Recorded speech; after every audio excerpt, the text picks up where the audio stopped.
À vous, Monsieur Anas.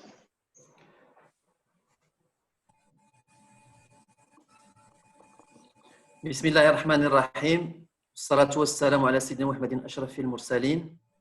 Chers consoeurs, chers confrères, rebonjour et merci d'être parmi nous aujourd'hui dans le cadre de cette troisième visioconférence organisée par le Conseil national et plus précisément par la commission qui s'occupe des questions de solidarité professionnelle entre nous.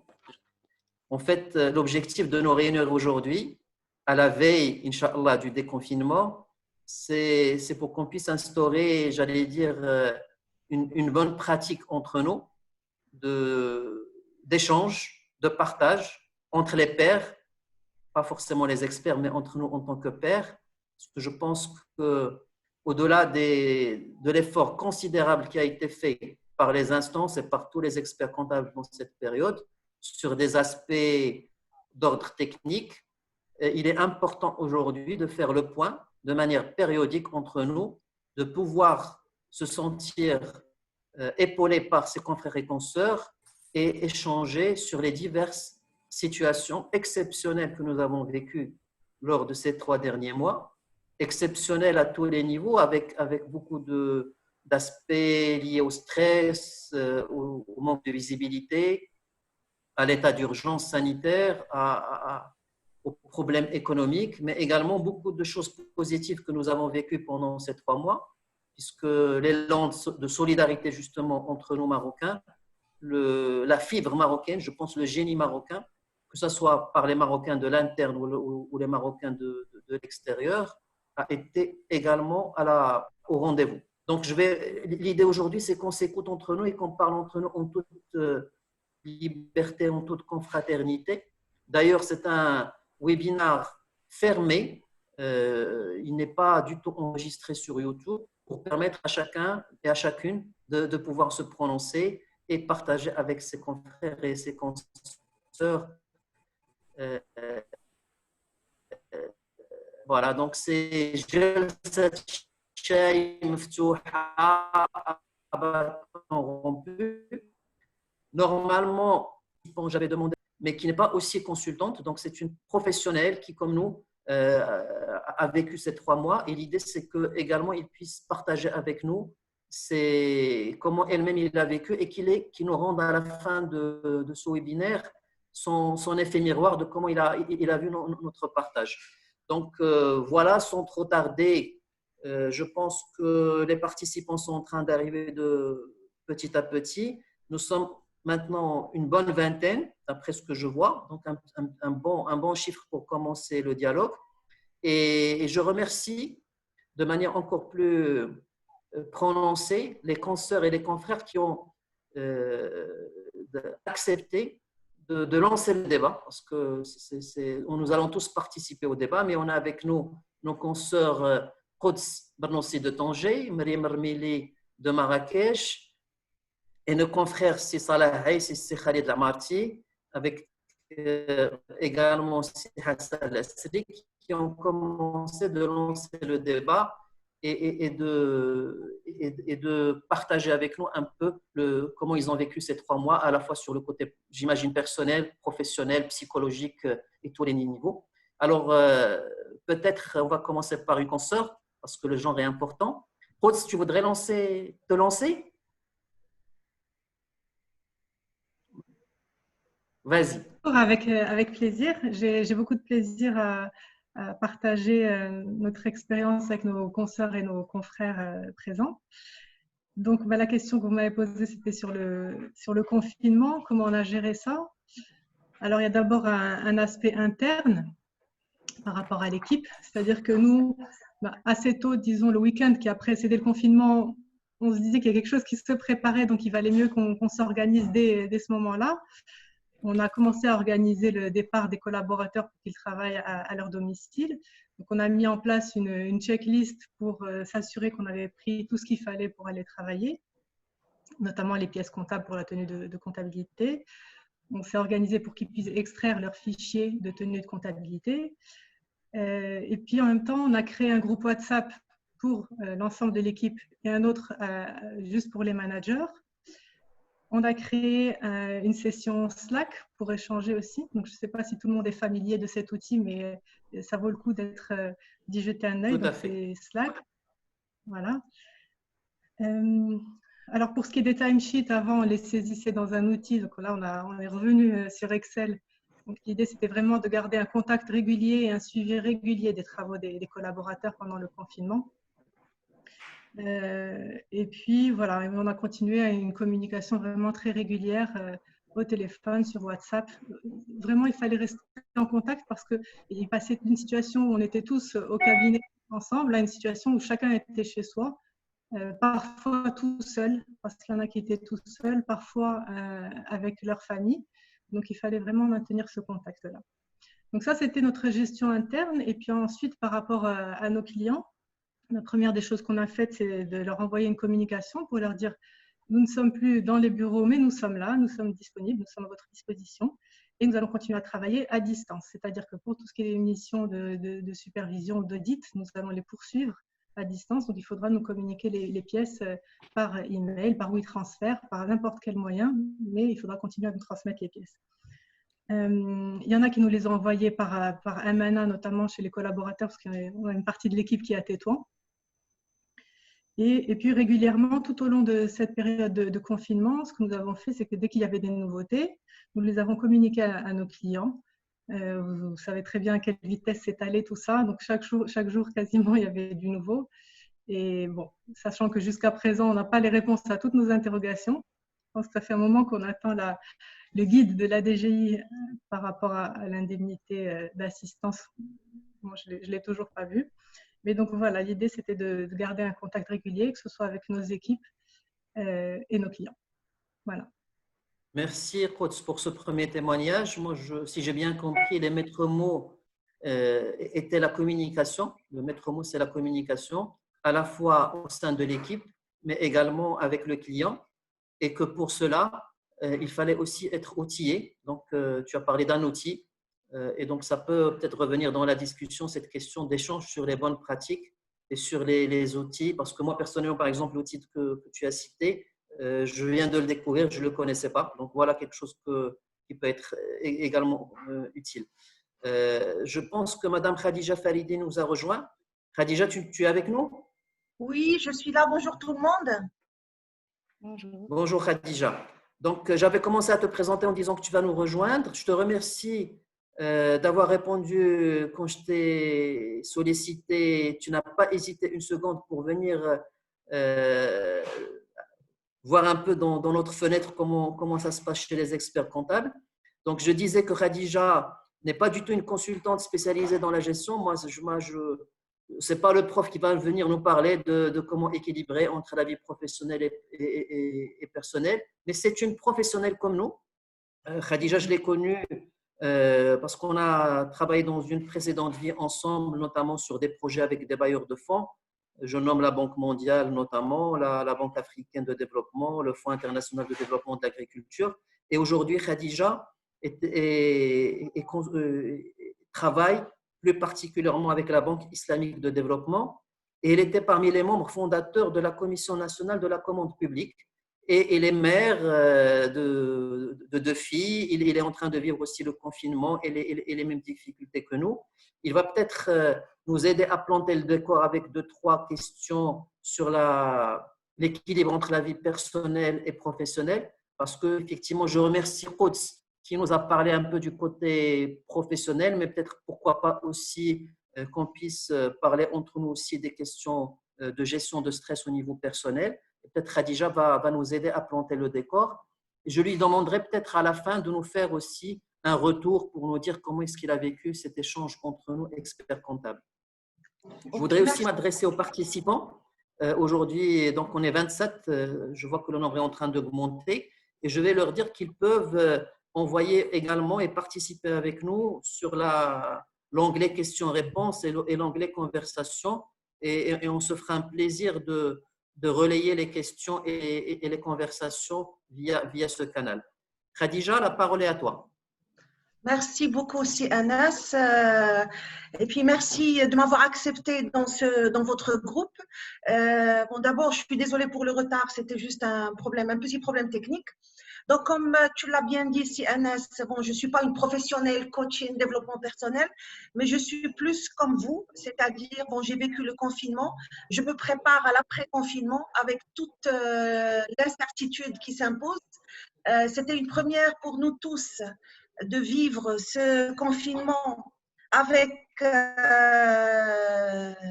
notre famille.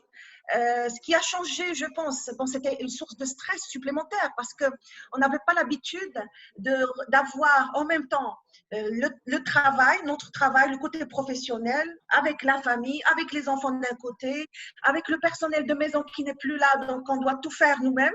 Donc c'était un peu bon, une source de stress bon, à laquelle on n'était pas habitué parce qu'avant, bon, on jouait plusieurs rôles, certes, mais chaque rôle avait son environnement. Là, c'était tous les environnements, je dirais, mélangés. Et c'était ça le challenge pour nous tous. Donc, bon, j'ai vécu comme vous tous cette période. Et puis, il y avait la supervision là, des enfants. Pour ceux qui ont des enfants encore bon, à l'âge d'être scolarisés au collège ou au lycée, et même à l'université, c'est-à-dire c'est une autre façon d'appréhender l'avenir. Et puis surtout, on n'a aucune idée comment serait demain, c'est-à-dire, bon, je passe le côté financier avec toutes ces incertitudes. Mais bon, il y a le côté, moi je suis là plus pour vous écouter, plus pour qu'on se pose les bonnes questions. C'est que oui, certes, certainement on pense tous à ce côté professionnel là qui devient incertain, mais est-ce que, moi je dirais, est-ce qu'il n'y a pas du positif par rapport à tout ce qu'on vient de vivre? Et donc, certes, moi je suis là pour vous écouter, pour aider un peu dans la modération. Et puis, je vous invite tous à lâcher prise, à nous parler, à partager avec nous votre expérience. Et puis, l'angle qui vous semble le plus pertinent, c'est-à-dire qu'on doit aborder, bon, pour vous, qu'est-ce qui a été, je dirais, quelle a été la leçon prise de ce confinement et que vous voudriez partager avec vos amis? Parce que là, l'expert comptable, on l'a toujours pensé.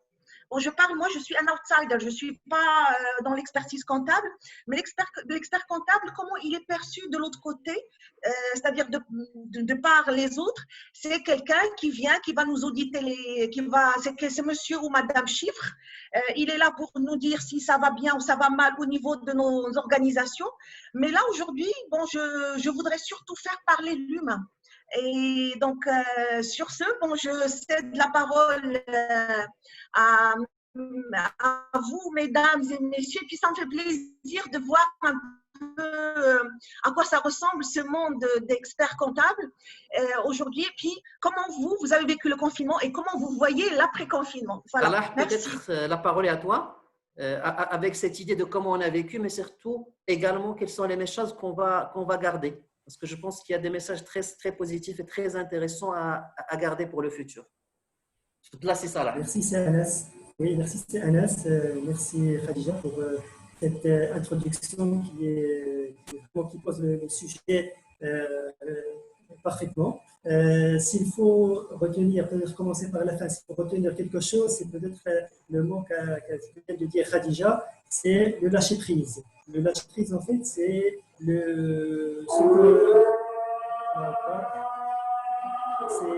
Alors, vraiment.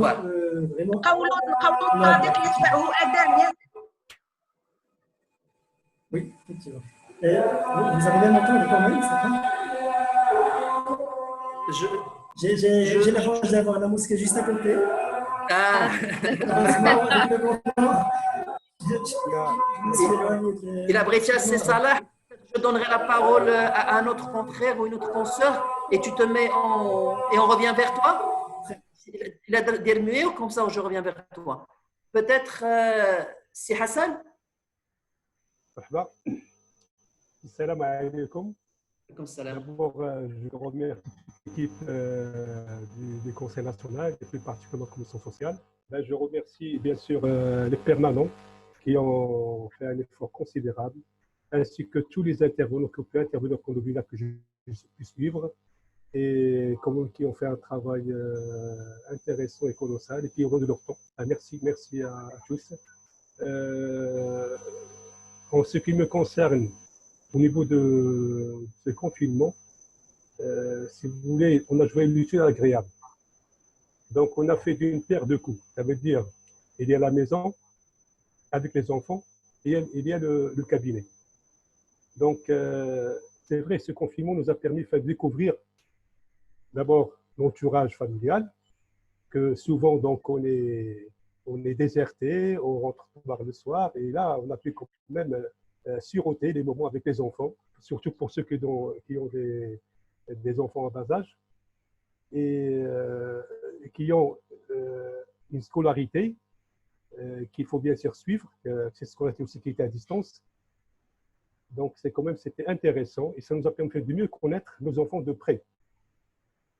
En ce qui concerne le cabinet, au niveau du personnel, si nous, on avait bien préparé, le jour où on avait su que le confinement va commencer, c'était vers du 11-12 mars, on a pu finir les urgences au niveau interne. Donc, surtout, c'était le côté psychologique qu'il fallait jouer plutôt que technique. Ça veut dire toutes les urgences, on les avait finalisées, donc, principalement tout ce qui est classique, social, TVA, et bon, on a pu gérer comme les bilans qui sont avant et après, c'est-à-dire ceux qui bénéficient d'un report jusqu'à fin juin et ceux qui avant le 31, donc ça on a pu gérer, alhamdoulilah. Et donc, juste après, donc j'ai pas tardé, donc une fois on avait fini ces urgences, bien sûr, dans la foulée, on avait installé le TeamViewer que tout le monde connaît, donc pour qu'on puisse gérer à distance. Et comme j'ai su que le personnel aussi, il était pris psychologiquement, on a pris un congé qui a duré du 4 au 5 mai jusqu'au 25. Donc, on a fait les urgences, on a fait une information, on a fait un mail à tous les clients, en leur expliquant comment le cabinet donc, est en congé. Et en cas d'urgence, il y a un appel d'astreinte. J'avais laissé mon numéro de téléphone personnel, mais alhamdoulilah, c'est très bien passé, tout le monde a compris. Donc, et au niveau de l'extérieur, c'est-à-dire au niveau du client, c'était plus côté psychologique qu'autre chose. C'est-à-dire, sincèrement, bon, il y avait le côté technique, bien sûr, mais c'est-à-dire, il fallait bien soutenir le client parce qu'il était dans une période incertaine, il ne savait pas les choses comment ils vont tourner et tout. Donc, il fallait jouer de médecin. Le médecin, comme on l'a dit, le médecin de famille. Donc le rôle, le casquette d'un expert comptable qui se switch systématiquement plutôt vers le psychologique que le technique. Et, alhamdoulilah, ça a trop marché. Donc, on avait commencé à parler aux clients. Donc, ils étaient très, très contents. Donc, on était à l'écoute, bon, principalement moi-même. Donc, le personnel, je l'ai mis en… Mais quand même le personnel a joué le rôle parce que donc, il y a quand même des agents qui appelaient pour tel ou tel bulletin de paie, donc ils ont quand même joué. Donc, mais avec les gérants donc des sociétés, donc moi-même je suis intervenu, donc je vois des mails donc, pour les sécuriser. Alhamdoulilah, tout est bien passé. Maintenant, la question à poser au niveau du post-confinement, donc ce qui va se passer par la suite, moi je dis que ça c'est une leçon. C'est une leçon qu'on doit tirer pour la pérennité. Ce n'est pas pour aujourd'hui, mais on ne sait pas les choses comment ils vont tourner parce que ça, c'est tombé comme ça du ciel et c'était très soudain, très improviste. Donc, ça peut être une autre chose la prochaine fois. Donc, moi, le message que je veux passer à tous les confrères et consoeurs et bon, tous les professionnels du monde en général, c'est de s'y mettre dès maintenant en télétravail, c'est-à-dire partiellement. C'est-à-dire s'équiper au télétravail. Moi, j'ai déjà commencé donc, à chercher parce que j'avais suivi quelques formations avec Montpellier, avec Paris, sur le cybersécurité, sur le télétravail. Même ici, donc, au sein du conseil, on avait organisé donc, un thème sur ça. Et peut-être on en parlera par la suite. Quand même, c'était très intéressant et j'ai appris comme quoi le VPN, c'est un élément très sécurisant et c'est un tunnel qui permet de bien sécuriser le télétravail. Autre chose, c'est que c'est vrai que cette période, nous avons plus à réfléchir. Comme on dit, il y a des postes qui vont disparaître et il y a des postes qui vont se créer. Nous, en tant qu'experts comptables, il est temps qu'on se mette à la digitalisation, ça c'est très important, et qu'on se donne un peu aux outils informatiques et de s'y plus vers le conseil plus particulièrement, afin de prendre, c'est-à-dire on reste toujours dans le métier en tant qu'expert et en commission en compte, mais il faut qu'on soit à la technologie de pointe. Il ne faut pas qu'on laisse partir, donc c'est-à-dire il faut qu'on rôle de l'informaticien, le rôle de système d'information, tout ce qui est autour, donc on doit effectivement le suivre de près. Donc, peut-être il faut repenser l'effectif du personnel. Donc, au lieu d'avoir 5 comptables, il faut voir que 1 ou 2 après 3 informaticiens ou des systèmes d'information. Ça, c'est très important parce qu'on va aller vers ça et vendre des missions dans ce sens. Voilà, donc, si vous voulez, je suis là pour répondre à toutes les questions et n'hésitez pas. Merci, c'est Hassan. Je pense que tu as partagé avec nous des éléments essentiels. D'abord, ce que je retiens, c'est l'aspect également outil, mais dans sa globalité, donc le phénomène de digitalisation. Et aujourd'hui, il faut profiter de cet événement Covid qui va jouer un rôle d'accélérateur. C'est-à-dire, je pense que la profession a toujours été consciente de l'enjeu de la digitalisation, mais aujourd'hui, on est quelque part contraint et forcé de vraiment s'y mettre parce que ça devient incontournable. Et comme tu l'as si très bien dit, ce phénomène qu'on a vécu risque de revenir. Il est certain qu'on va devoir s'adapter et vivre avec.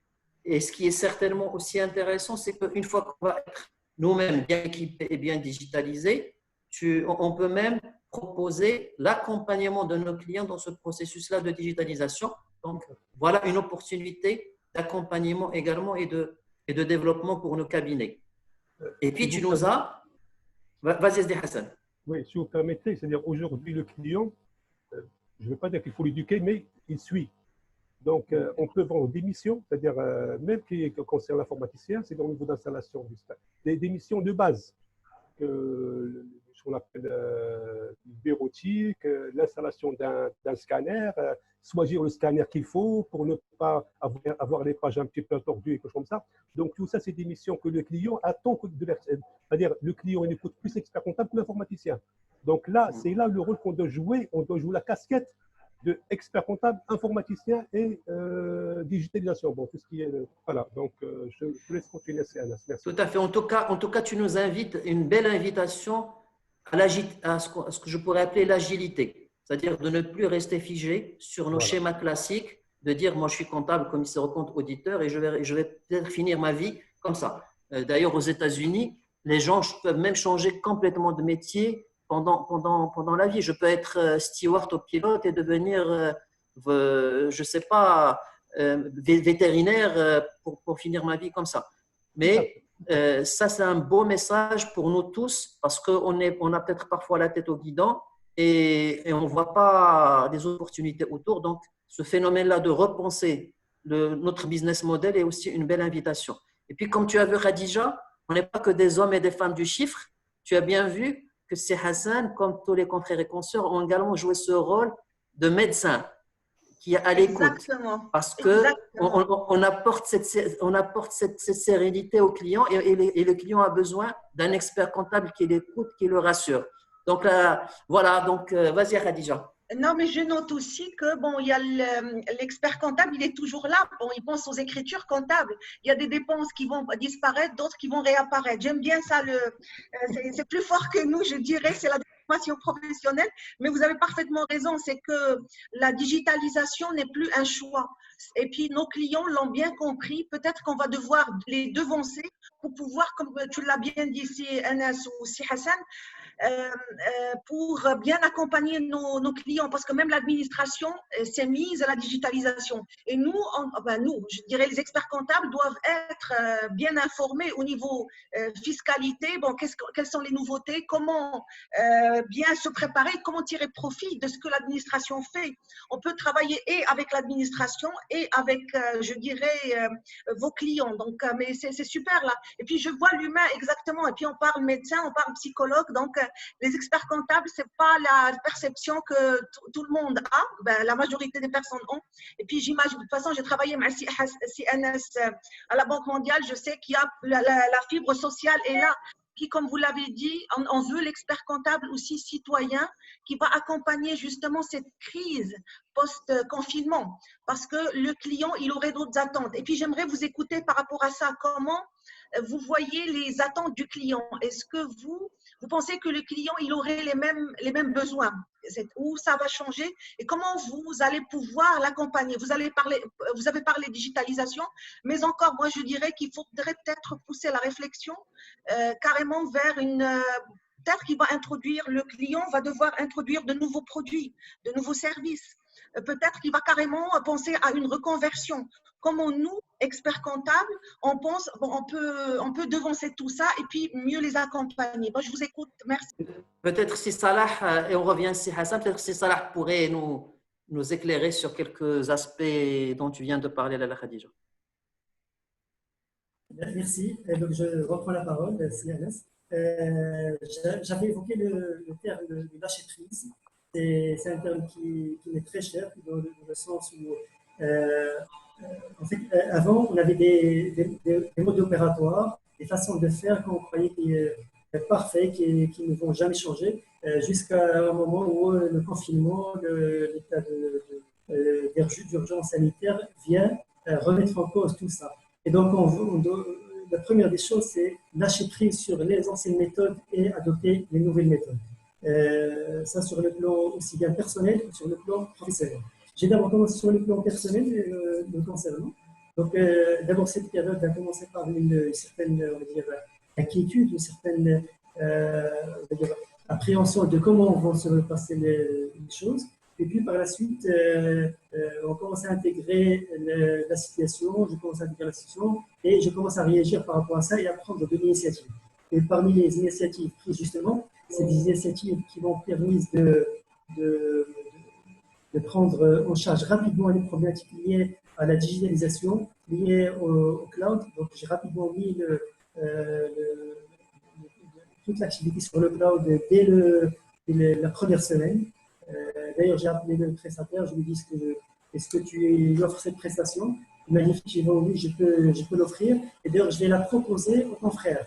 C'est à partir de là que Sidney a commencé à proposer aux confrères une prestation de cloud qui vraiment répond à 100% à toute l'activité. D'ailleurs, j'ai pratiquement éteint le serveur du cabinet et je ne travaille qu'avec le serveur cloud. Je reviens sur le plan personnel, je suis entre les deux.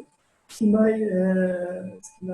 aidé sur le plan personnel, c'est que je suis sur le plan associatif. D'ailleurs, c'est un sujet qui était très cher. Je suis président d'une association qui s'occupe des personnes en situation de rue, de service social.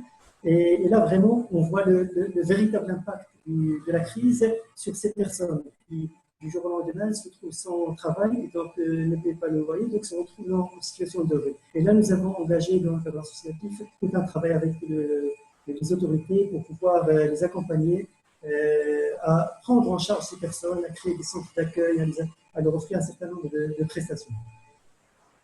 Je reviens sur le plan professionnel, c'est le télétravail s'est imposé très très rapidement, dans le sens où nous sommes actuellement à 100% télétravail, on peut travailler à n'importe quel endroit, n'importe quel moment. D'ailleurs, c'est ce qui offre la flexibilité de ce mode de travail, c'est travailler vraiment à son aise. La problématique qui se pose, on distingue deux catégories on va dire, de collaborateurs. Les expérimentés, les seniors et les juniors. Les victimes en fait, de ce télétravail, en fait, c'est les juniors qui sont en manque d'encadrement et d'assistance. Alors que les seniors sont assez matures pour avoir une certaine autonomie, travailler tout seul et prendre de l'initiative. Donc, les premières victimes, c'était les stagiaires qu'on a évacués, ils sont restés chez eux. Les juniors, nous avons accompagné les difficiles. Donc, rapidement, pour laisser la parole aux autres confrères, c'est un peu ce que je reviens de tout ça. Merci, c'est Salah. On retient que toi, tu as été parmi les premiers à mettre en place le cloud dans ton cabinet. Donc, on t'appellera. Je pense que les confrères qui participent avec nous, c'est bien qu'ils le sachent et que si quelqu'un d'entre nous envisage de passer également l'étape et de se mettre au cloud, c'est certainement que tu seras une ressource utile en termes de conseils et surtout des choses à éviter et des bonnes pratiques à mettre en place pour cette question du cloud.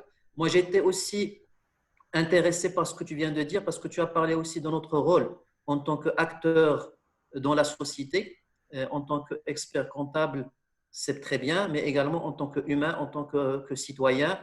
Et je pense que nous faisons partie des privilégiés dans notre société marocaine et qu'on a un devoir d'être aussi à l'écoute de notre écosystème autour de nous. Il y a beaucoup de besoins, beaucoup de personnes en situation de vulnérabilité. Et ce Covid a également montré qu'au Maroc, vous avez vu les chiffres, il y a plus de 4 millions de personnes qui sont dans l'informel, qui ont bénéficié des allocations. Et donc, on a également vu toute la fragilité de nos structures et infrastructures de santé et d'éducation. Donc, si aujourd'hui, nous sommes dans nos positions de privilégiés, nous avons le devoir, chacun d'entre nous également, d'être solidaires et en soutien par rapport aux proches et par rapport à l'écosystème. Donc, je retiens ces deux éléments par rapport à ton intervention. Je redis aux participants qui sont avec nous, et je les remercie tous puisque je vois dans la liste des participants qu'on a des gens de Tanger, de Fès, de Marrakech, de Casablanca. Et je salue plus particulièrement notre président d'honneur, si Faisal Cohen, qui également fait partie des participants. Et donc, je les invite à ne pas hésiter à converser et à poser leurs questions pour qu'on puisse les relayer. Et peut-être on pourrait passer, Khadija, à notre participant, à notre témoignage.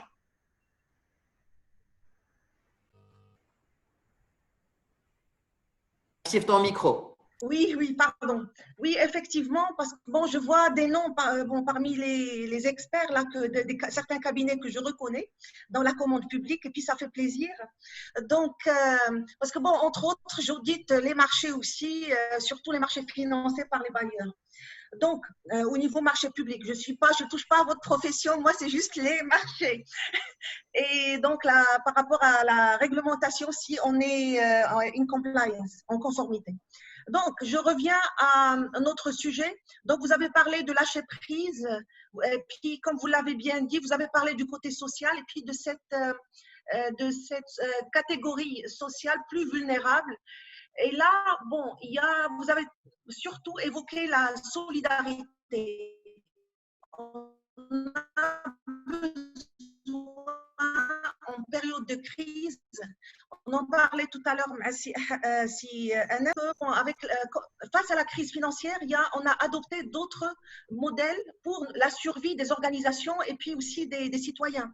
Et parmi ces modes, bon, on retrouve le troc, c'est-à-dire même entre entreprises, il ne s'agissait plus de vendre un service, de vendre un produit, mais il y avait le système de troc, c'est-à-dire j'ai un service à vous vendre en tant qu'expert comptable et puis en contrepartie, peut-être, j'aurai la digitalisation de tout mon système. Donc, je donne juste des idées comme ça. Donc, par rapport à vous, est-ce que ce confinement n'a pas été cherché en nous, bon, ce côté solidaire, et puis surtout, bon, il y a eu le ramadan, bon, un peu de spiritualité aussi, et puis on regarde à côté, il y a justement ces citoyens qui sont plus vulnérables, et puis parfois nos salariés, parfois nos stagiaires, et puis vous avez parlé aussi, bon, la solidarité, ça peut être au niveau financier, mais aussi au niveau accompagnement, coaching, mentoring, parce que bon, il y a des juniors, il y a des stagiaires, comme vous l'avez bien dit, monsieur, qui ont besoin de nous, et puis parfois ils sont perdus, c'est-à-dire, bon, on ne vous voit plus. Donc, cette autorité, bon, parfois, elle est incarnée par la présence physique. Et puis là, on ne voit plus le chef, il n'est plus là, donc je peux faire ce que je veux. Ou bien, ben, je ne sais même pas ce que j'ai à faire. Je suis sérieux, je veux travailler, mais je suis un peu perdu. Donc, vous, bon, ça me ramène vers, bon, j'ai parlé solidarité, j'ai parlé accompagnement, ça me ramène à ce management à distance. Est-ce que ce n'était pas un challenge pour vous? C'est-à-dire gérer le personnel à distance, vous assurer que le travail est fait et puis qu'ils font, bon, il y a les deux côtés. Ou bien est-ce qu'ils font les 8 heures qu'ils doivent faire par jour, ou bien est-ce qu'ils n'en font pas un peu trop? Parce qu'il n'y a plus de limite. Certainement, même vis-à-vis de vos clients, Parfois, bon, à cause du confinement, on n'a plus de cette notion d'heures de travail ou d'heures de bureau. Bon, il n'y a plus de bureau, il n'y a plus de limite. Donc, j'aimerais vous écouter par rapport à ça également. Et puis, comment vous avez pu remédier à ça? C'est-à-dire parce que, bon, on peut éduquer nos clients comme on éduque notre staff, comme en donnant l'exemple ou en instaurant des procédures en interne. Donc, vous, en tant qu'expert comptable, en tant que confrères entre vous, est-ce que vous aimeriez bien partager ou échanger par rapport à ça? C'est-à-dire, comment vous avez pu mieux gérer ou vous comptez mieux gérer vos équipes, vos clients, vos fournisseurs? Peut-être c'est Khalid.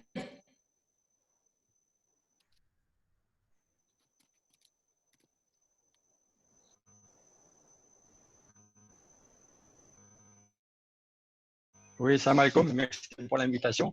C'est exactement l'option des équipes. C'était une des difficultés de ce Covid parce que bon, le constat, c'est qu'on n'était pas prêt. Les outils, en tout cas, on n'avait pas les outils nécessaires pour pouvoir suivre les équipes, savoir ce qu'ils font, ce qu'ils n'ont pas encore fait, les tâches à faire et tout ça. Ça, c'est un constat. Moi, personnellement, j'avais quand même un outil qui est très similaire à celui utilisé par Coach, et qui n'est pas Slack, mais qui s'appelle Podio.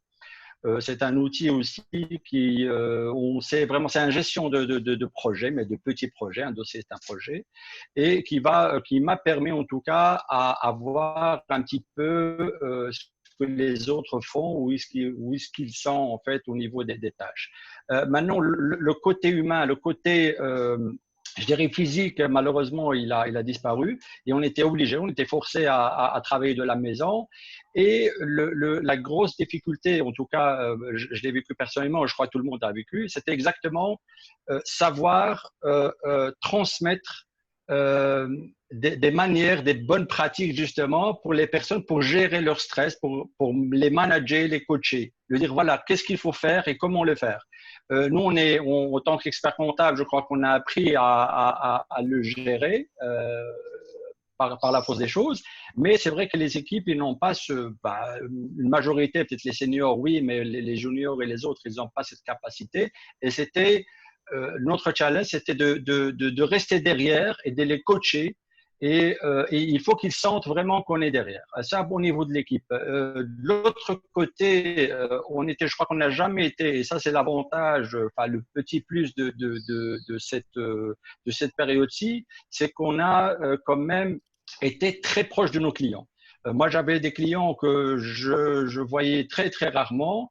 En cette période, enfin, je les ai pas rencontrés, mais je les ai eus très souvent au téléphone, et on devait chaque fois jouer parfois le rôle de plus qu'expert comptable, de psychologue, d'amis, voilà, de montrer qu'on était prêt. Et ça, c'était, je dirais, le petit plus. Maintenant, ce qu'il faut apprendre de tout ça, je crois, c'est qu'il faut voir l'après-Covid et apprendre tous ces points-là. Rester très proche de nos clients, garder cette distance qui s'est rétrécie au fur et à mesure, parce qu'au début, il était là, mais on était un peu éloigné. Maintenant, on est beaucoup plus proche. Il faut garder quand même cette distance, mettre en place des outils, s'ils ne sont pas des outils, je dirais, pour la communication intra, je dirais, équipe au niveau du cabinet et aussi entre la fiduciaire et le client. Je crois que ça, c'est les deux points, enfin, pour moi, personnellement, les plus importants. Merci.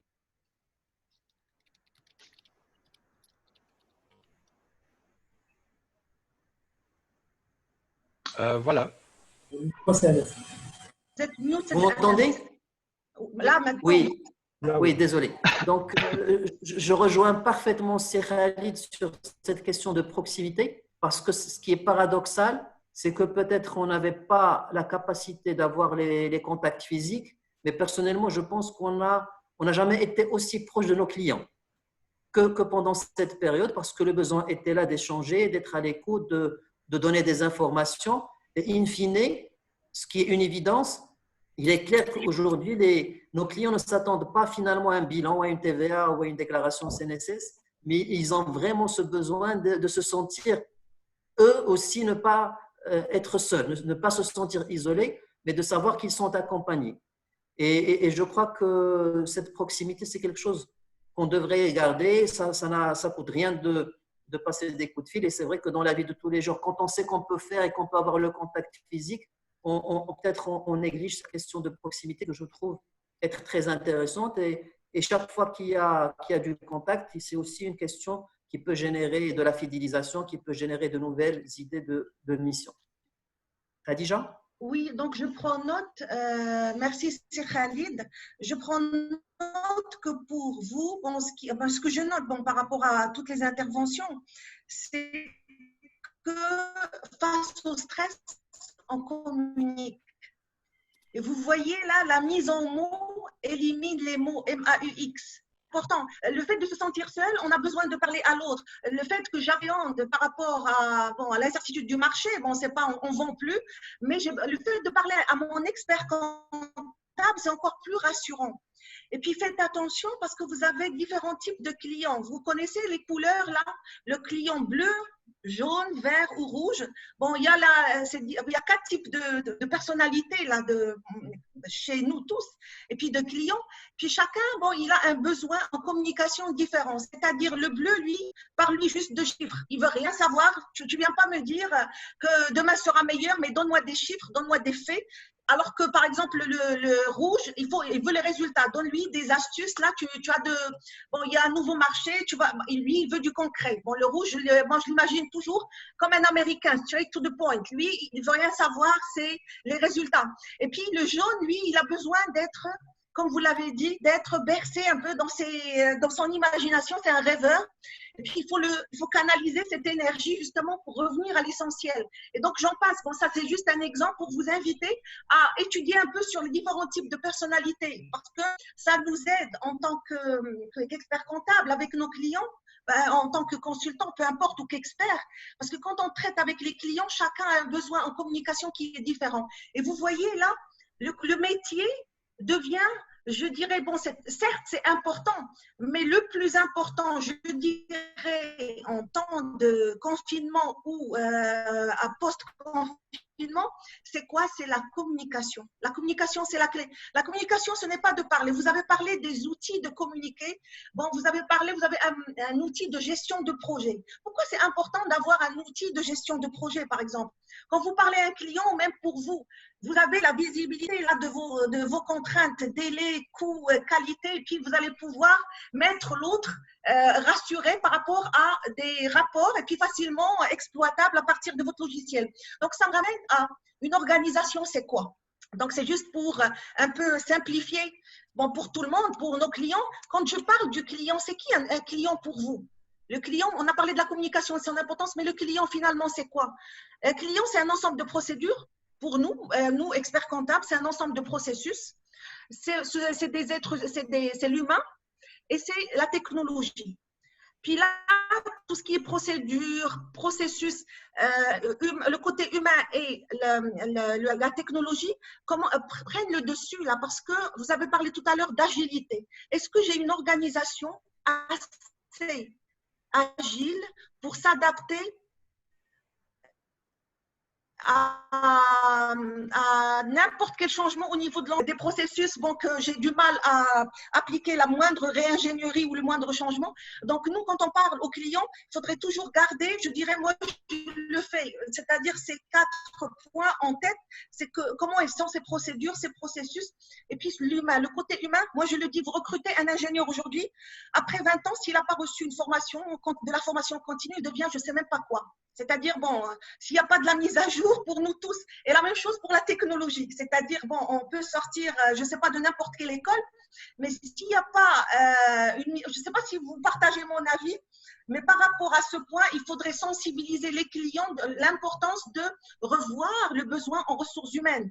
Parce que là, avec la digitalisation, avec tous ces changements, donc je vous laisse parler par rapport à ça parce que c'est un sujet qui m'intéresse personnellement. Donc, je ne sais pas si Anas, bon, qui va… Peut-être on va donner la parole à notre consort de Marrakech. Mariam Ramilé, mais je vois que si Hassan a levé la main, peut-être il veut réagir. C'est Hassan qui a une réaction. D'accord. Si vous permettez juste pour répondre à la question, donc il faut être à la pointe. Donc, il y a le côté sentiment qui peut disparaître avec le Covid-10, avec le confinement, parce qu'on est là non plus sentimental et tout. Peut-être après, on ne sait pas ce qui va se passer. Il faut qu'on se prépare à ce poste après confinement. Donc, la question aujourd'hui pour les clients, à mon avis, il va falloir réfléchir à un questionnaire pour déterminer les besoins davantage des clients, savoir donc, et les catégoriser en fonction de ces questionnaires. Et là, on va aller droit au but afin de mieux cibler donc, les attentes de nos clients par catégorie, bien sûr. Bon, quand je dis par catégorie, donc il y a des clients effectivement qui ont 50 sentiments, 50. Donc, il y a ce point, moi, que je trouve très intéressant. Et donc, juste pour répondre à la question de tout à l'heure, vous avez dit le management. Au niveau des personnes qui étaient à distance, moi, l'expérience que j'ai pu vivre, c'est que lorsque j'ai un congé de 3 semaines pour mes collaborateurs, ils sont revenus avec une énergie d'un machine intenable. Donc, du coup, de notre côté, on a commencé à travailler. Donc, on a fait un planning. On a dit, bon, voilà, on compte plus les heures. Donc, vous avez telle tâche, vous allez donc fin juin finir tout ça. Donc, on a fait un planning. On a essayé. Donc, tout le monde, maintenant, ils sont responsabilisés. Et je trouve qu'ils ont plus, c'est-à-dire à distance, plus parfois qu'ils sont présentiels. Voilà, donc ce que je voudrais ajouter sur ce point, Madame Khadija. Merci beaucoup, Si Hassan. Donc là, vous encouragez les employeurs à donner des congés pendant le confinement parce que vous êtes sûr, ils ne bougent pas, donc ils gardent leur énergie et ils vont revenir encore, comment dirais-je, plus motivés. Plutôt que quand on est libre, on peut faire des activités et revenir fatigué. Bon. Et puis aussi, n'oubliez pas que normalement, pendant les vacances, pendant les congés, c'est là où on va chercher un autre emploi. Mais maintenant, avec le confinement, les opportunités sont tellement faibles que finalement, bon, on se rend compte qu'on a fait Hassan. Merci beaucoup. Alors, moi, je voudrais réagir. En fait, Khadija et Si Hassan, vous avez tous les deux parlé de quelque chose qui me semble intéressant à développer, à creuser. Puisque vous avez parlé de segmentation des clients. Khadija a utilisé le rouge, le jaune, le vert. Si Hassan a parlé d'un questionnaire pour mieux connaître son client. Parce qu'effectivement, il faudrait qu'on se dise qu'on n'a pas les mêmes solutions pour tous les clients. Peut-être qu'un client va très bien travailler avec nous, avec le télétravail, et qu'il n'y aura aucun problème de communication. Et j'apprécie ce que tu as dit, Khadija, la différence entre communiquer et parler. Et peut-être il y a un client avec qui le télétravail ne marchera jamais. Et donc, cette notion-là de questionnaire et de segmentation du besoin du client est très importante parce qu'on ne peut pas tomber dans le risque de dire « Ok, demain, c'est cette solution qui va marcher dans mon cabinet pour tout le monde. Je vais digitaliser et que peut-être la digitalisation va marcher pour tous mes segments de clients. » Il faut toujours garder en tête cette segmentation et fragmentation. Je voudrais aussi échanger à titre personnel une difficulté que j'ai vécue pendant ce confinement. Comme on est dans le lâcher-prise, je vais même dire que j'ai culpabilisé parce que toute l'équipe du cabinet ont pu bénéficier de congés, 1 ou 2 semaines, alors que moi-même, en tant qu'expert comptable et associé gérant du cabinet, je ne me suis pas permis ce congé. Je me suis retrouvé même en confinement, peut-être pendant de longues heures, de 9 h du matin jusqu'à 17 h devant mon ordinateur. Et là, en sortie de confinement, peut-être je culpabilise et je dis que j'aurais peut-être dû moi-même m'autoriser ce congé et prendre le temps un peu plus avec mes enfants pendant cette période de confinement. Je salue la présence avec nous de notre président d'honneur, c'est Faisal Cohen, qui est en train de nous écouter et que certainement à la fin va nous donner quelques mots de sagesse par rapport à ce premier tour de table. Mais avant, je voudrais donner la parole à Mariam qui nous attend depuis tout à l'heure. Vas-y, Mariam. Bonsoir à tous. Merci en fait de m'avoir invité à également partager en fait mon vécu par rapport à cette crise sanitaire. Donc effectivement, par rapport au niveau travail, au niveau plutôt professionnel, donc le maître mot c'était la digitalisation. On n'avait pas vraiment de choix. Hein. Dès lors que la santé était prioritaire, il fallait absolument éviter que les personnes se déplacent au bureau. Voilà, et qui mettent en danger leur vie et celle d'autrui. Donc, on a appris à utiliser tous les outils qu'on n'avait pas forcément utilisés par la suite. Donc, on l'a fait par tâtonnement. Donc, on a appris à utiliser Zoom, puis qu'on a laissé tomber pour Microsoft Teams, puis on a repris Zoom parce on nous avait dit qu'il y avait plus de sécurité, puis le WhatsApp, le Google Drive, le Dropbox. Enfin, on a vraiment tout essayé. Donc, ça, c'est un plus. Bien entendu, tous ces outils ont été utilisés uniquement pendant le temps de travail. Après, on a également forcé un petit peu nos clients à communiquer également à travers des documents scannés. Ils se sont d'ailleurs tous équipés d'imprimantes pour imprimer, signer, cacheter, scanner, renvoyer. Donc c'est plutôt une bonne chose et puis ça a permis de fluidifier pas mal de choses.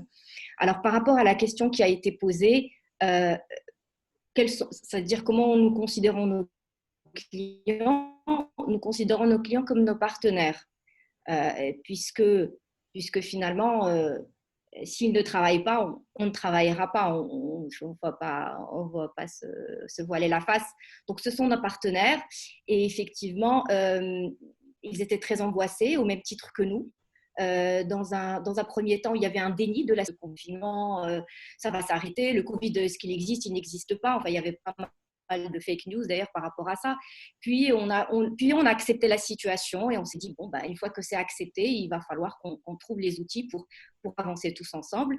Il a fallu également faire preuve de beaucoup d'humilité. Parce que quand un client vous appelle et que vous savez qu'on est face à une législation d'urgence, donc c'est une législation qui est souvent incomplète, parfois contradictoire, il était très important de dire ben, là, je ne sais pas, je suis désolée, mais je ne sais pas, on va attendre. Non, ce que vous avez lu dans la presse, ce n'est pas vrai. Non, je n'ai pas de document signé. On attend d'avoir un document signé avant de pouvoir discuter de cette problématique. Et d'ailleurs, on continue à la vivre au jour d'aujourd'hui parce qu'on parle de relance. On parle de relance avec des outils, on ne sait pas vraiment s'ils vont permettre cette relance-là ou pas. Et puis, il y a aussi la problématique d'aider nos clients ou faire des prévisionnels avec des hypothèses. En fait, on ne sait pas vraiment comment elles vont être ces hypothèses-là parce qu'on n'a pas de visibilité. C'est la première fois qu'on vit ce type de pandémie et ce type de confinement. Donc, voilà, par rapport au côté personnel, c'est ça. C'est le fait d'accepter la situation, d'avoir l'humilité de dire qu'on ne sait pas, on ne sait pas encore, on va voir, de rassurer effectivement nos clients, de jouer un peu le psy, un peu le pompier. D'ailleurs, maintenant, tous les mails commencent par le « j'espère que ce mail vous trouve en grande forme ou en bonne forme », contrairement à avant. Et d'ailleurs, et même au téléphone, lorsqu'on appelait avant, c'était « oui, bonjour, voilà, je vous appelle concernant telle ou telle chose ». Maintenant, c'est « bonjour, ça va, est-ce que vous allez bien, vos parents, votre mari ?» Voilà, c'est-à-dire que la manière de communiquer a changé parce qu'il y a effectivement, voilà, parce que ça nous touche, nous tous, et puis ça touche la santé, et qui est quand même quelque chose de très, très important.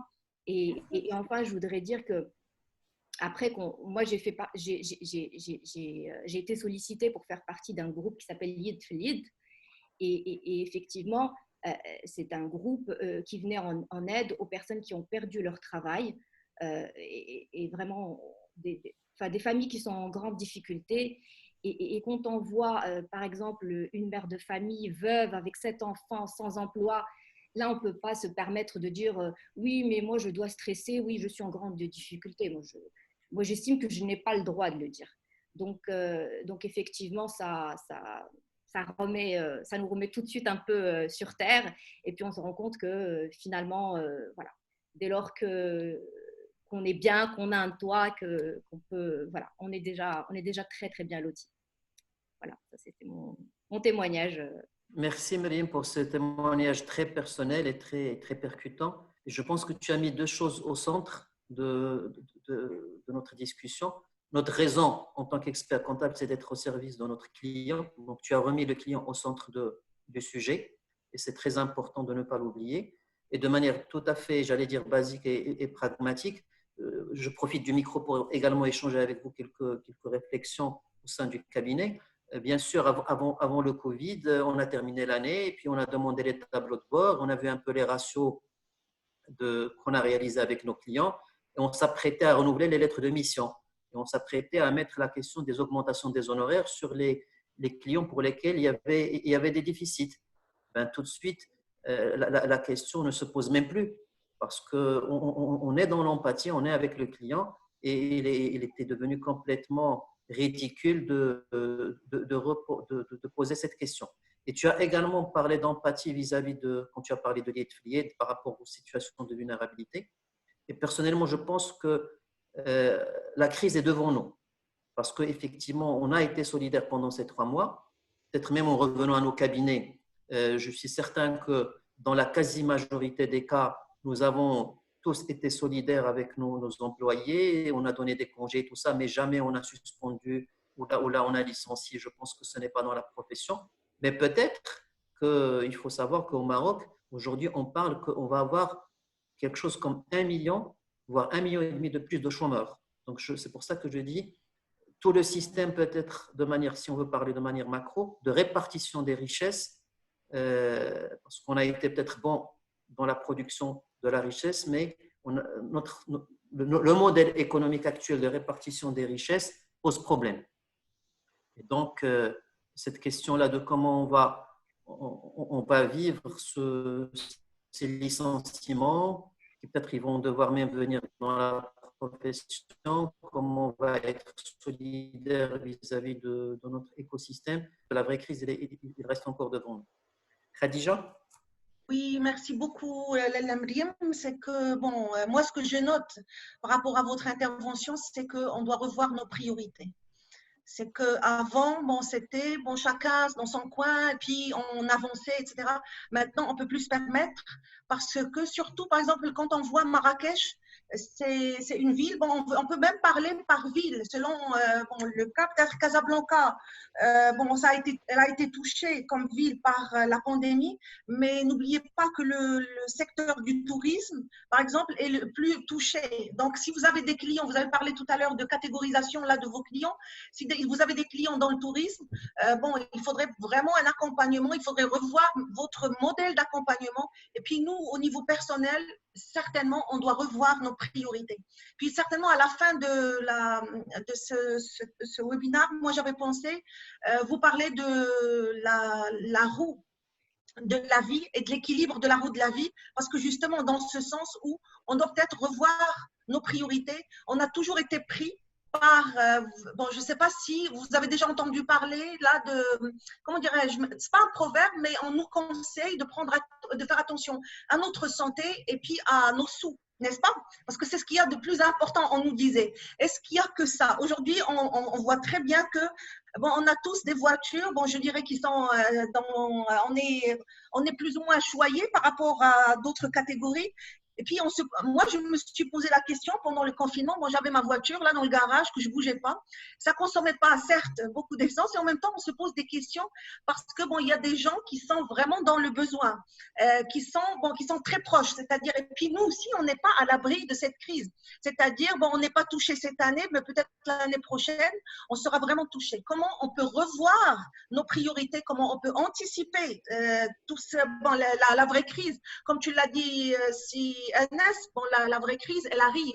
On ne l'a pas encore vue, mais j'espère qu'on va pouvoir anticiper et que l'impact, bon, de toute façon, je suis très touchée là quand je parle de ce qui risque de se passer parce que je suis comme vous, je suis dans l'incertitude, mais on est tous là pour discuter, pour justement voir comment revoir nos priorités et puis aussi rééquilibrer notre vie, donc pour aller à l'essentiel.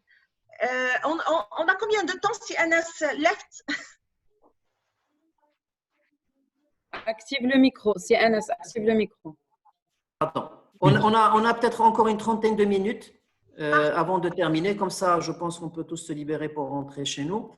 Je voudrais passer de Marrakech à Fès, si tu permets, Khadija, pour vous lire un témoignage. Donc, notre confrère Sitada Abdrahim de Fès qui nous dit bonjour. Dans le cas de mon confinement, j'étais sapeur-pompier et non médecin. C'est intéressant. tout le personnel a opté pour le travail présentiel, mais depuis le 15 mars, j'ai tenu compte des mesures de santé, ce qui a permis d'accompagner le portefeuille client, de mettre à jour les procédures du cabinet, ainsi que le système d'information. Donc, il parle de la GED, la gestion électronique des documents. Il a suivi d'innombrables webinaires, effectivement, l'Ordre des experts comptables, la CGM, le Conseil supérieur de l'Ordre, la CNCC. Et en tout cas, personnellement, je n'ai jamais vécu autant d'offres de formation et d'accompagnement. Et je salue l'Ordre des experts comptables qui nous a vraiment choyés pendant cette période. On n'a pas vraiment senti l'ennui de ce côté-là. Mais il a également profité, Citadin, de cette période pour auditer l'organisation de son cabinet. Donc, c'était un moment de réflexion. Et puis, sur une note d'humour, il finit pour dire donc, il n'a pas lâché prise. Et quelque part, il me rejoint quand j'ai dit j'ai un peu moi-même culpabilisé parce que je ne me suis pas permis de congé. Je suis resté connecté pendant tous les jours et peut-être j'aurais pu lâcher prise et vivre autrement cette période. Donc, je remercie beaucoup Abdrahim pour ce témoignage de face. Et j'invite nos autres confrères et consorts de ne pas hésiter à également envoyer leur témoignage dans la fenêtre de conversation.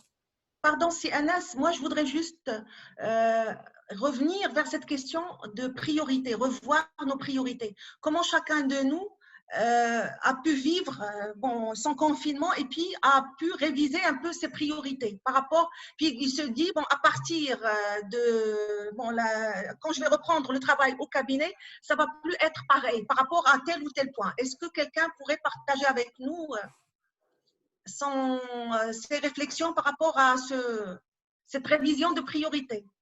Je pense que Qodsa s'est manifesté. Merci. Oui, merci beaucoup. Donc, on a parlé tout à l'heure de la digitalisation. Donc, c'est un point, je ne reviens pas dessus. Sur la partie gestion des équipes, d'accord. Moi, je voudrais juste témoigner sur un point. Donc, mon frère a une entreprise qui est basée, je ne sais plus où, en tout cas, lui, il est ici, entre ici et Bali. Il a un associé qui est aux Pays-Bas. Il a des salariés qui sont un peu partout dans le monde. Donc, nous, disons qu'on n'était pas dans cette situation-là, mais on était quand même éloignés de nos salariés pour ceux qui ont renvoyé leurs salariés chez eux pour travailler. Donc, comment on fait pour gérer ces salariés à distance? Eh bien, plus en travaillant par objectif, c'est-à-dire en leur donnant des objectifs, en disant voilà ce que tu dois atteindre comme objectif. Et on est capable d'estimer le temps dont ils ont besoin pour atteindre ces objectifs-là. Mais ça se prépare aussi quand on est tous ensemble au cabinet. Donc, instaurer une relation plus de confiance en disant voilà, je te fais confiance. Voilà ce que tu dois faire. Si tu as besoin de moi, tu viens me voir. Si tu as besoin de formation, tu réclames ces formations, on les dispense. Mais ton objectif, c'est que toutes les déclarations fiscales soient faites et bien faites avant telle date, etc., etc. Et je pense qu'en travaillant de cette façon-là, plus donc dans une relation de confiance que d'être derrière leur dos, sur leur dos, pardon, avec la cravache en disant mais attention, je te surveille, etc., ça peut porter ses fruits. Les deux autres points qui sont des apprentissages pour moi de ce confinement et qu'on ne doit pas lâcher parce qu'ils sont importants, il y a d'une part la solidarité, on en a parlé tout à l'heure. Dans le cadre de notre réseau, ils nous ont posé la question en disant « Qu'est-ce que vous avez fait de solidaire ?» Donc, j'ai posé la question à l'équipe. Eh bien, j'ai été très touchée de voir à quel point ils se sont investis autour d'eux, soit pour des proches, soit pour des personnes éloignées. Et je pense qu'on a cette fibre nous Marocains, d'aider les autres. On sait que c'est facile d'aider les autres, qu'on peut aider des gens qui sont vraiment très proches de nous. Et il faut qu'on continue, il ne faut pas qu'on lâche ce point-là. Le deuxième point à ne pas lâcher, c'est tout ce qui est aspect écologique. D'accord ? On a vu que la nature avait repris les dessus pendant ce confinement. On a, je pense, économisé beaucoup de papier, on a économisé du carburant. Il faut qu'on ne l'oublie pas et qu'on se dise maintenant quelles sont les mesures que je prends pour vivre de façon plus écologique, plus en harmonie avec notre planète, avec les autres êtres vivants. Et pour moi, ça, c'était une question capitale que je voulais partager avec vous. Mais je pense qu'il ne faut pas qu'on se dise, allez, le confinement s'est passé, le Covid est passé, on refait comme avant. Non, on a des leçons à tirer. Je pense que pour ceux qui ont des jardins, etc., vous avez peut-être vu que les plantes poussaient plus vite, vous avez plus d'animaux dans les jardins, les fruits sont meilleurs. Donc, il faut aussi qu'on continue dans ce sens-là. Je vous remercie. Merci, Quotes. En fait, sur la question des priorités, tu nous as gratifié par, si j'ai bien compris, 3 éléments très importants. construire la relation avec nos équipes sur la base de la confiance. Je pense que c'est quelque chose de crucial à retenir. L'aspect d'Elta Mghrabiyet, je pense que Mghribi a démontré vraiment que ce soit à l'intérieur, même à l'étranger, on a vu, alhamdoulilah, des gens brillants. Donc le Maroc peut produire des gens brillants. Il faut juste, quand on a vu même des Marocains en train de construire des respirateurs, des choses comme ça, c'est-à-dire on peut le faire, il faut juste qu'on ait la possibilité de nous exprimer. Et donc, Had Roh Mghribiya est vraiment extraordinaire. Et puis l'aspect de l'harmonie. Donc, il faut vivre en harmonie. Donc, cette course effrénée vers le prestige, vers l'argent, vers le matériel, peut-être on doit la revoir et ne pas retomber dans nos habitudes avant le confinement et garder un peu cette perspective, ce regard un peu distant par rapport aux aspects matériels. Je vois que ça parle là, c'est Salah qui a levé la main. Salah, tu veux réagir?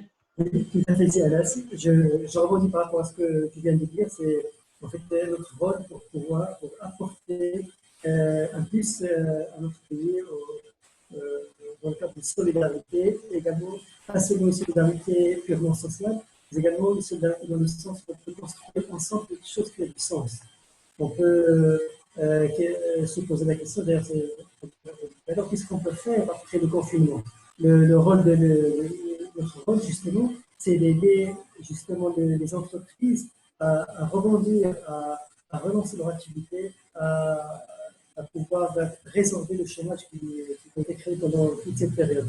Et d'ailleurs, ça nous crée pas mal de nouvelles missions d'accompagnement, de conseils, d'expertise apportées dans ce sens. Et je pense que toute l'ingéniosité, toute la créativité de l'expert comptable est à développer dans ce sens. Quelles sont les nouvelles missions qu'on peut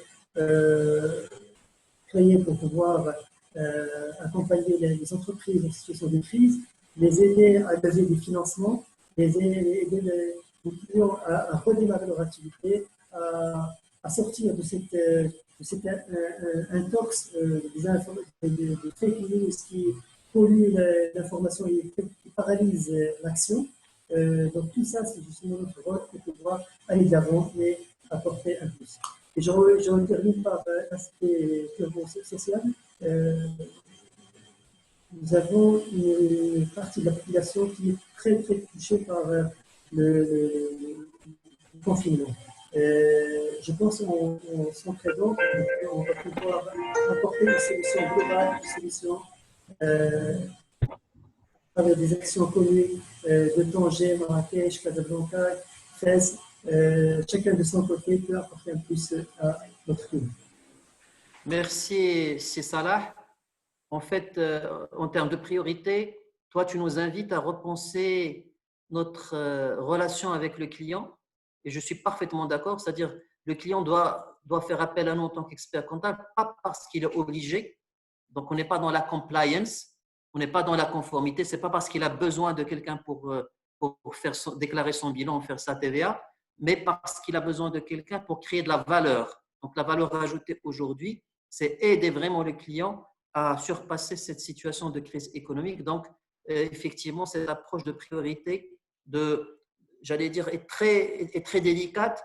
Et effectivement, il peut arriver que nos clients nous regardent, comme avait dit Khadija, comme des hommes du chiffre, comme des gens là qui sont juste parce que la loi oblige à avoir un commissaire aux comptes et que quand la loi n'oblige pas à avoir le commissaire aux comptes, je ne vais pas faire d'audit. Alors que si on réussit tous par notre comportement de changer ce paradigme et de dire que le rôle de l'expert comptable, c'est d'accompagner et que c'est utile, même si ce n'est pas légal et réglementaire, je pense qu'on aurait commencé à gagner notre partie. Je vois qu'il nous reste peut-être 15 à 20 minutes. Donc, je vois que si Hassan voulait aussi réagir par rapport à cette question de priorité après Covid. Et comme ça, on fait un dernier tour avec si Hassan, si Khalid, peut-être Myriam, avant de terminer avec Madame Khadija et le mot de la fin peut-être pour notre président d'honneur. Si Hassan, à toi la parole. Très bien. Justement, enfin, je voulais attendre tout le temps, mais là, je change un peu de sujet. Donc, au niveau, moi, ce que je retiens comme leçon, et comme je l'ai dit au début, donc il faut pas lâcher la prise. On ne sait pas ce qui peut arriver demain. Aujourd'hui, il faut se préparer à 100%, et quitte à faire un turnover au niveau du personnel. C'est-à-dire, je dis, une partie qui donc fera un télétravail, une autre partie donc cabinet, donc afin de se préparer au cas où. Et moi, je vois que d'autres pays ont réussi à faire à cette expérience, de switcher entre le télétravail, le personnel, et de faire un tour de travail, parce qu'il y a, surtout nous, dans notre profession, il y a des dossiers qu'on peut effectivement travailler chez soi. On n'a pas besoin d'avoir un collaborateur en face.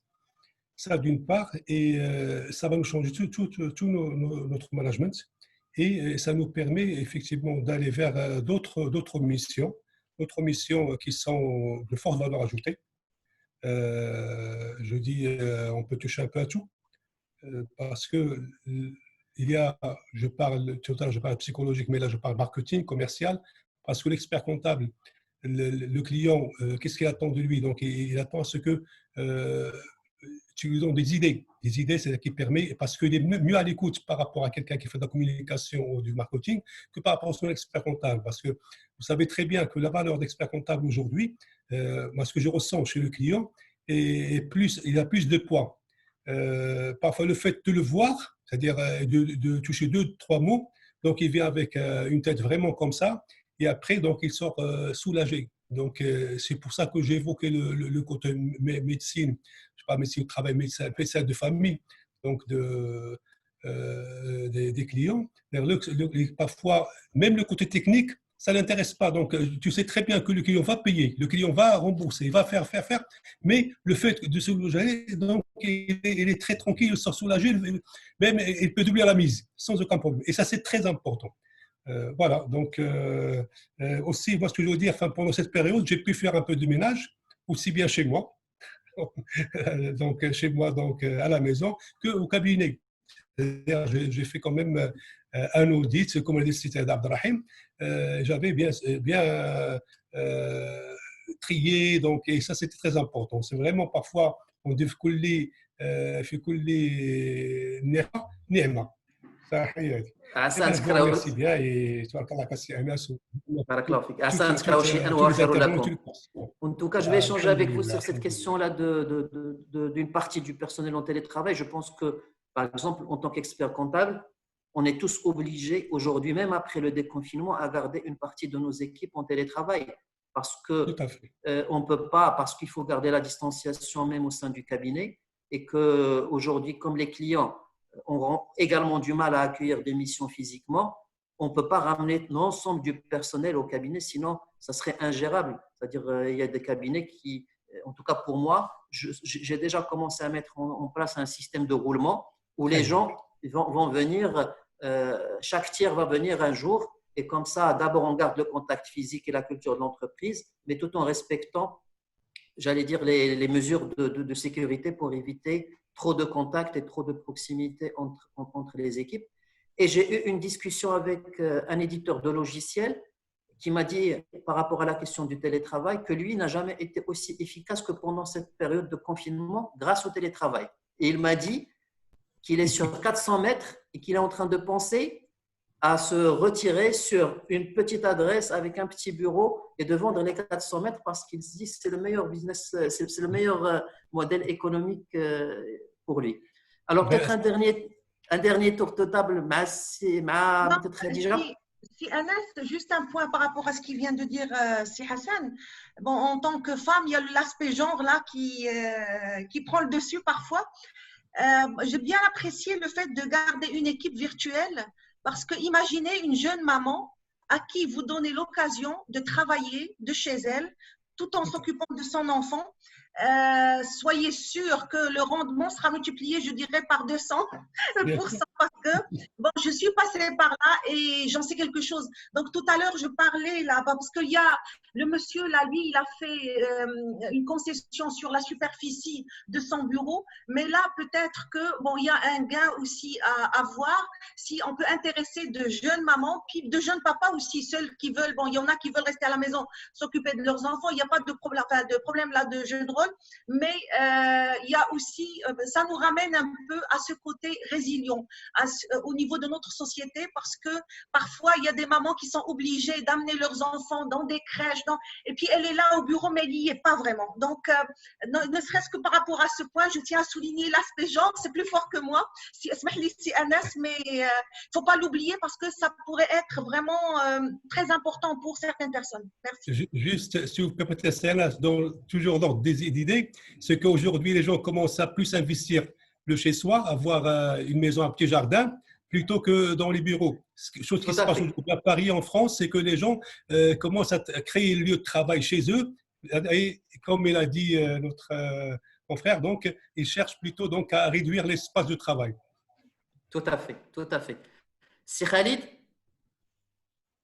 Moi, je voulais juste réagir en fait par rapport à la priorité. Je dirais la priorité maintenant, en tant qu'expert comptable, je crois que c'est consolider les acquis.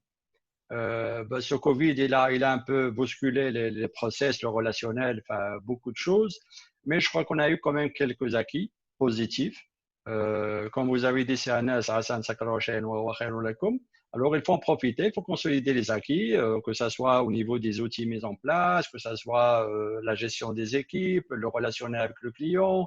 Enfin, il faut vraiment consolider. Ça, je crois que le mot d'ordre, en tout cas pour moi, ça sera vraiment de consolider tout ça. Très bien. Mariam, à toi?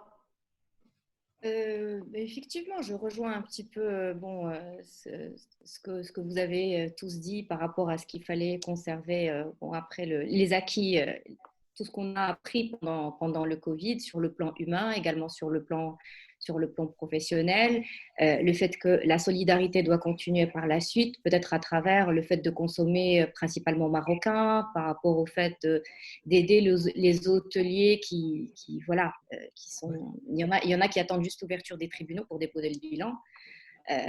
Voilà, donc peut-être pouvoir faire ce genre de choses par la suite.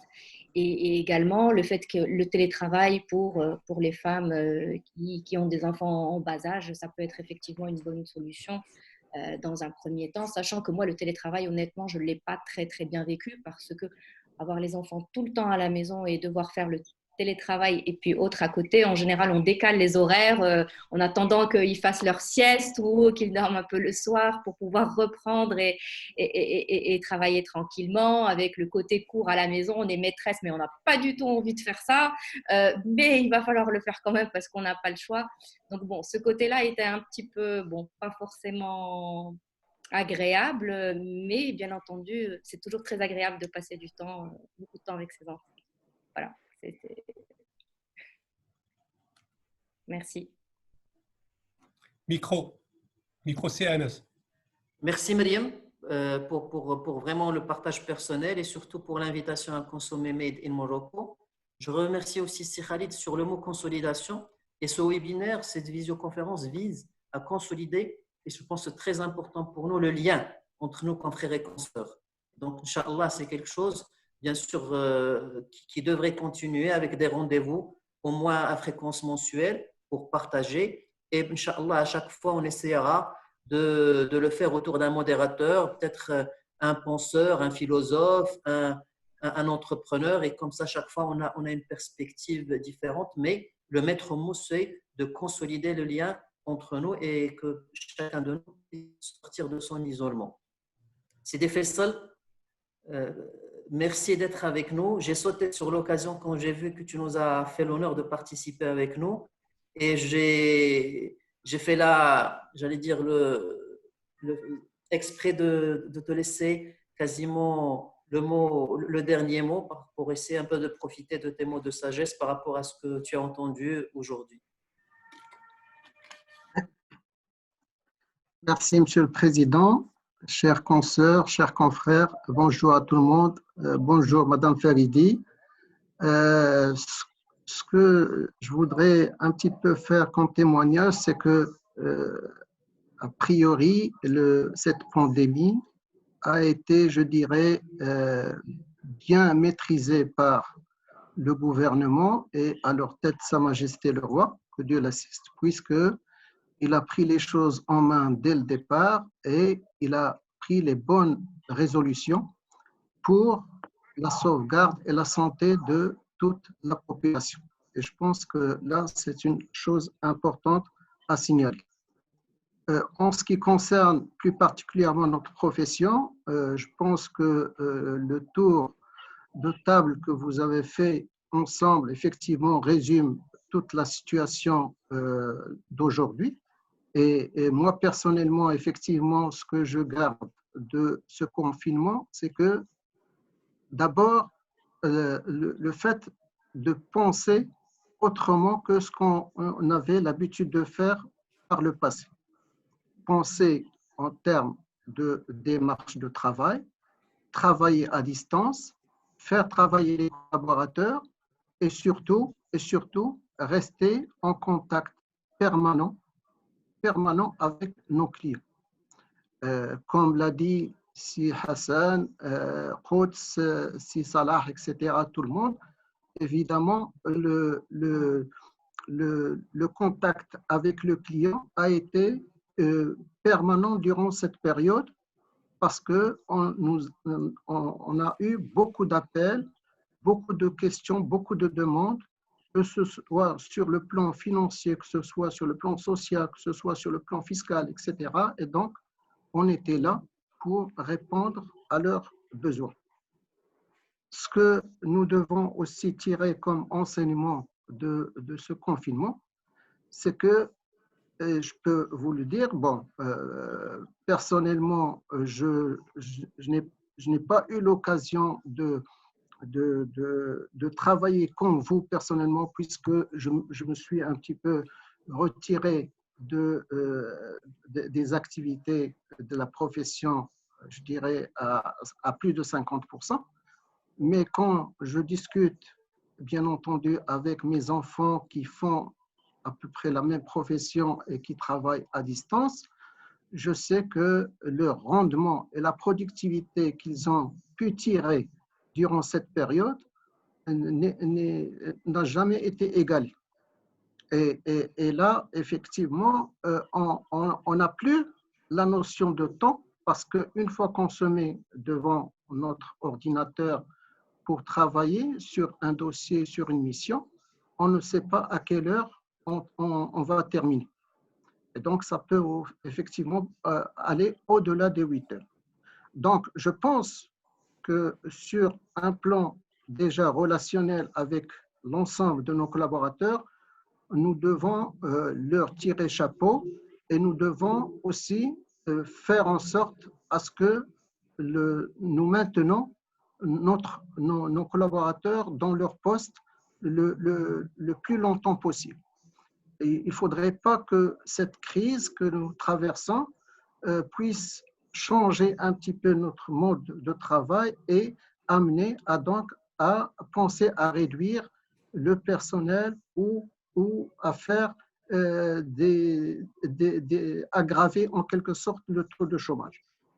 Sur un plan clientèle, je pense que nous avons fait notre devoir d'être le conseiller et d'être le médecin et d'être même le sapeur-pompier, comme l'a dit Si Abdelrahim Diallo. Mais je pense, et je proposerai à président Si Anas Abou Miqyas, pour que effectivement cet acquis restera au-delà au post-Covid. Donc, c'est en quelque sorte d'organiser et de proposer des journées portes ouvertes avec la plupart de nos partenaires, que ce soit le CRI, que ce soit la CGM, que ce soit donc la DGI, que ce soit les tribunaux de commerce, etc. Et l'objectif, évidemment, non seulement c'est d'aider nos clients et même ceux qui ne sont pas réellement nos clients, mais qui peuvent l'être demain. Et l'autre proposition aussi, pour nos collaborateurs et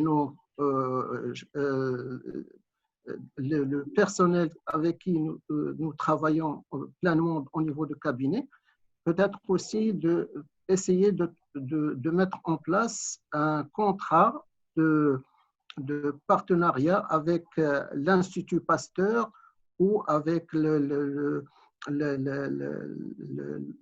hôpitaux qui ont l'agrément de faire le dépistage pour que tous nos confrères, nos consoeurs puissent, avant de commencer à faire admettre leurs collaborateurs dans le cabinet, de faire des tests de dépistage pour qu'ils soient sûrs qu'ils ne sont pas contaminés ou qu'ils soient malades avant d'entamer le travail.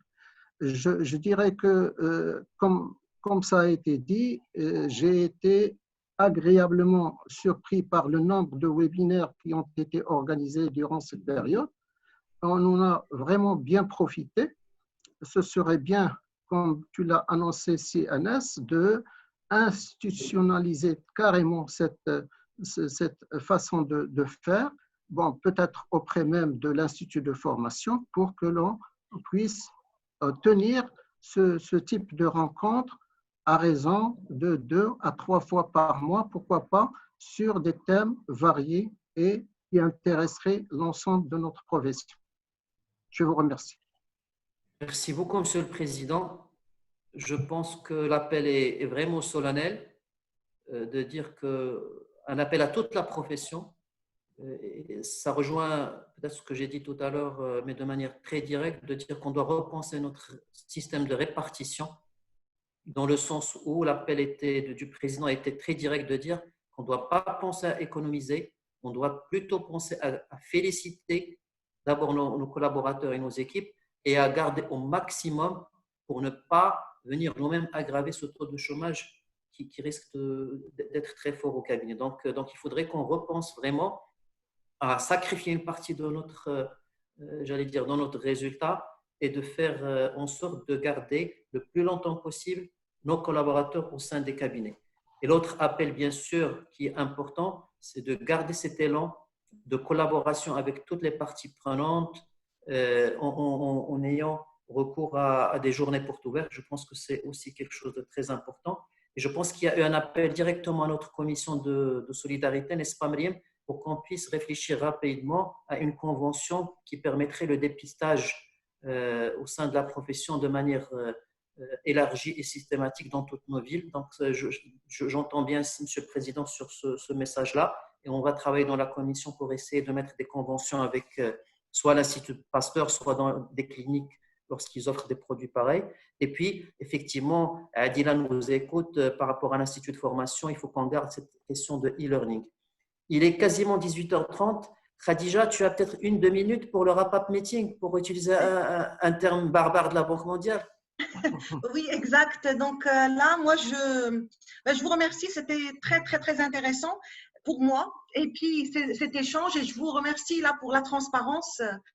Donc, les takeaways que je vais considérer, bon, c'est une démarche très louable qui replace l'humain au cœur de toutes nos actions. Ça, j'ai noté. Et puis là, j'apprécie, vous avez une plateforme maintenant d'échange sur le développement personnel des experts comptables, ce qui est très bien, mais à renouveler. Comme il l'a bien dit, Monsieur le Président, au moins une fois par mois. Et puis, ce que je retiens, c'est que saisir cette opportunité du confinement pour repenser nos modèles organisationnels et même notre modèle de société, la communication personnalisée avec les clients, la gestion par objectif, l'équipe virtuelle, la création de la valeur, l'optimisation de l'espace bureau même, l'économie circulaire, la consommer locale, résilience, écologie, tout ça, c'est des mots que j'ai pris là de vos interventions. Et bien sûr, partager nous fait réfléchir à notre façon d'approcher le client qui a de nouvelles attentes, comme je l'ai dit au départ. Au niveau de la digitalisation, peut-être on va commencer par la numérisation. Vous avez parlé d'acheter d'abord un scanner avant de passer à la vraie digitalisation, parce qu'il faudrait que l'administration suive également, et puis aussi les cabinets. Pensez aussi à introduire peut-être de nouveaux produits, de nouveaux services au niveau de vos cabinets, peut-être. Bon, il y a une partie IT qui serait relative à tout ce qui est fiduciaire, tout ce qui est expertise comptable, et bien sûr accompagner nos clients vers la reconversion, le cas échéant. Bien, je vous remercie de m'avoir accepté parmi vous. Et puis, bon, j'espère qu'on aura l'occasion de nous revoir. C'est très intéressant. Ça m'a permis de voir le côté humain de mes chers experts comptables. Et puis, donc, je vous dis merci et à bientôt. Merci beaucoup. Merci à tous. Le timing est parfait. Il est 18h30. Inch'Allah, نضرب موعدا في الشهر المقبل. بحول الله وقوته والله يلاقينا في ساعة الخير. Merci. مع